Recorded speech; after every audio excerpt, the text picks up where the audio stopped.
Hi hello नमस्कार, मी कोमल आणि स्वागत आहे तुमचं नाशिककर कोमल या मराठमोळ्या यूट्यूब चॅनलवर. मंडळी, रुद्राक्षाला सर्व रत्नांचा राजा मानले जातं. त्याचं कारण असं की रुद्राक्षाचे फायदे आपल्या जीवनात सकारात्मक असतात.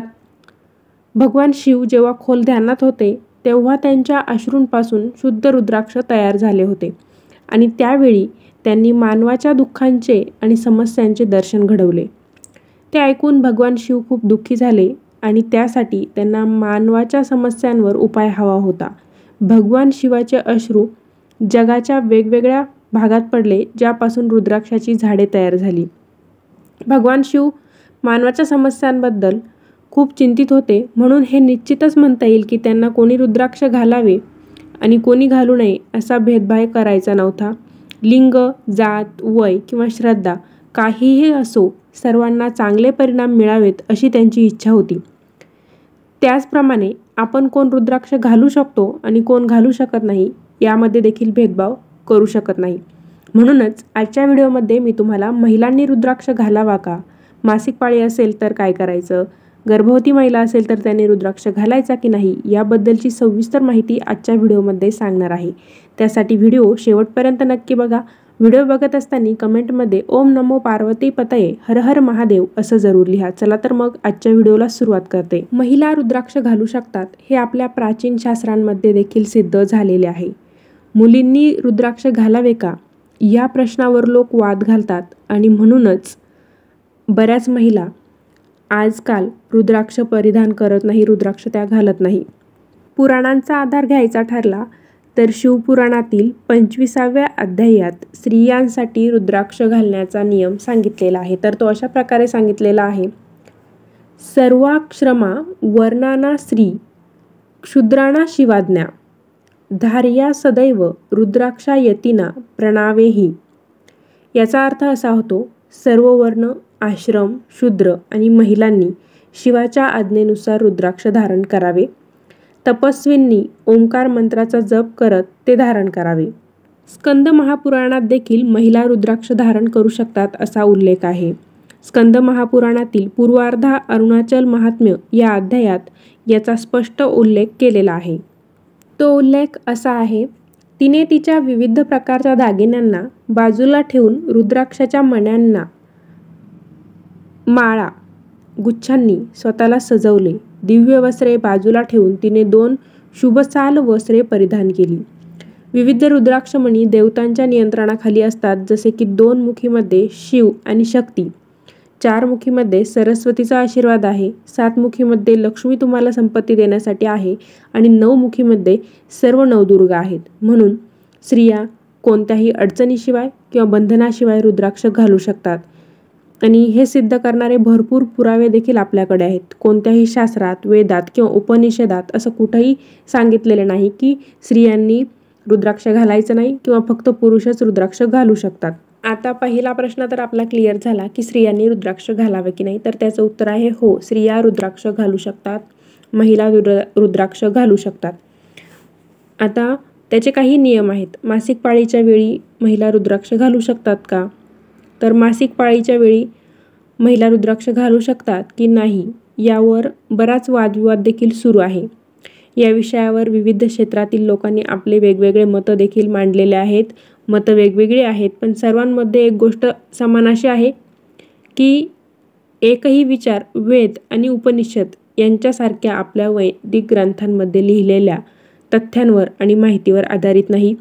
ती सर्व मते एकतर पक्षपाती आहेत किंवा काहीतरी वेगळी आहेत. मासिक पाळी ही निसर्गाने स्वतः निर्माण केलेली आहे, जेणेकरून महिलांना मूल होईल. ती बाळासारखी पवित्र आहे, त्याबद्दल कोणताही तिटकारा दाखवण्याचं कोणतंही कारण नाही. त्यामुळे मासिक पाळीच्या दरम्यान जरी तुम्ही रुद्राक्ष घातला तरी कोणतीही अडचण नाही, यावरून कोणताही निष्कर्ष काढण्याची गरज नाही.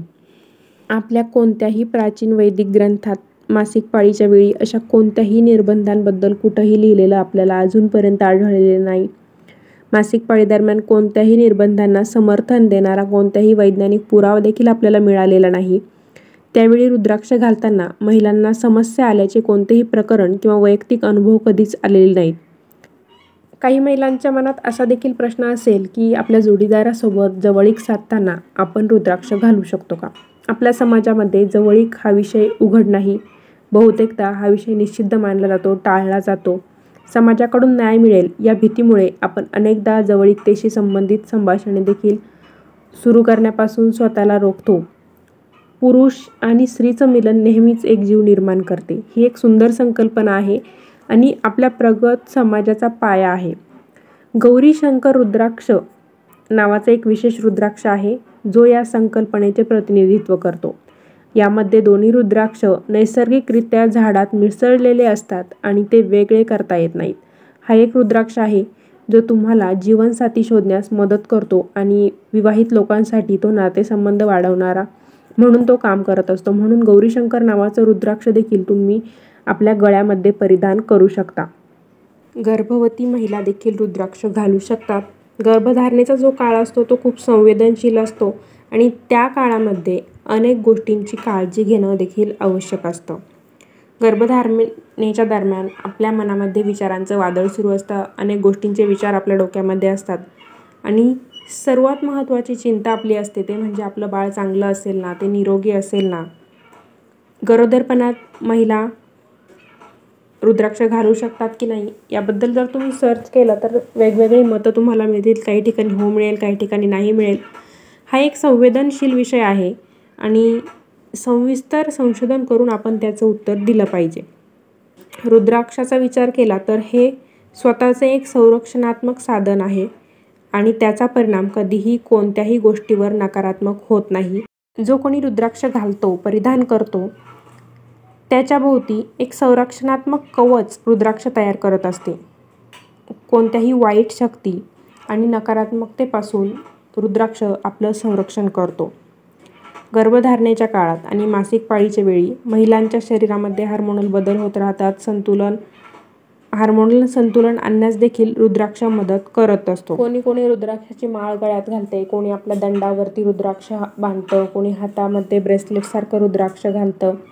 तर साधारणपणे रुद्राक्ष जो आहे तो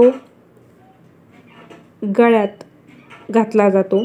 तो पेंडेंट किंवा ब्रेसलेटमध्ये दोन्हींमध्ये देखील आपण घालू शकतो. त्याबद्दल कुठलाही नियम नाही. तुम्ही रुद्राक्ष गळ्यात घातला काय किंवा हातात ब्रेसलेटसारखा घातला काय त्याचे फायदे तुम्हाला सारखेच मिळणार आहेत.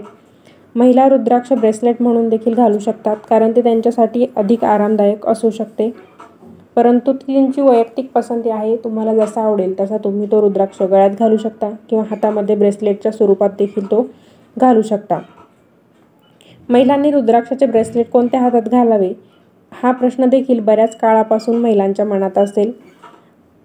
महिलांनी डाव्या हातात ब्रेसलेट घालावे त्यामुळे त्याचे फायदे जास्त मिळतात. म्हणून रुद्राक्षाचं जे ब्रेसलेट आहे, रुद्राक्ष जर तुम्ही हातात घालणार असाल तो शक्यतो तो तुम्ही डाव्या हातामध्ये वापरावे कारण त्याचे जे फायदे आहेत ते तुम्हाला जास्त प्रमाणात होतात उजव्या हाताच्या तुलनेमध्ये.